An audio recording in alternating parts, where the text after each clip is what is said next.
आजकल जिस तरह से लोग गेहूं को छोड़कर वापस मोटे अनाज पे आ रहे हैं ना, और जिसमें ज़्यादातर सेलिब्रिटीज़ लोग हैं। कोई बोलता है मैं नाचनी का रोटी खाती हूँ, कोई मड़ुआ की, कोई मकई, कोई ज्वार की।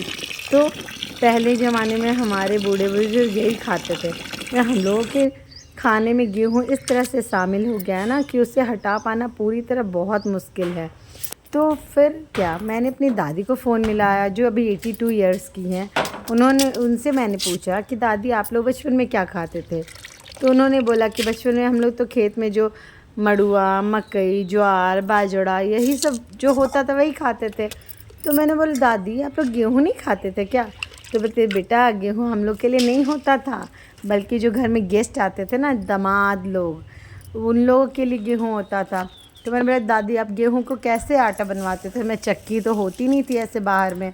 तो बेटा हम लोग घर में जाता होता था, तो हम लोग सबसे पहले गेहूँ को लेके उसे पूरा अच्छे से 8-10 घंटे भिगो देते थे पानी में।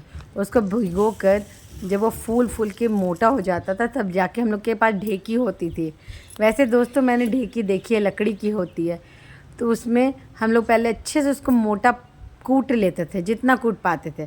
और जब ढेकी में वो कूटा जाता था उसके बाद हम लोग उसे जाता में पीसते थे। और फ्रेश आटा जब भी खाना होता था 1-2 किलो आटा पीस के हम लोग उसकी रोटियां बनाते थे।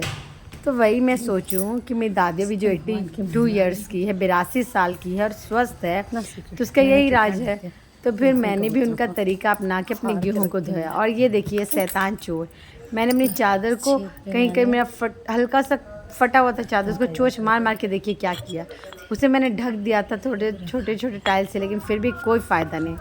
इसलिए आप इन क्यूट चोरों से बचने के लिए अपने गेहूं को ज़रूर ढकें और ये ट्रिक अपनाएं मेरी दादी।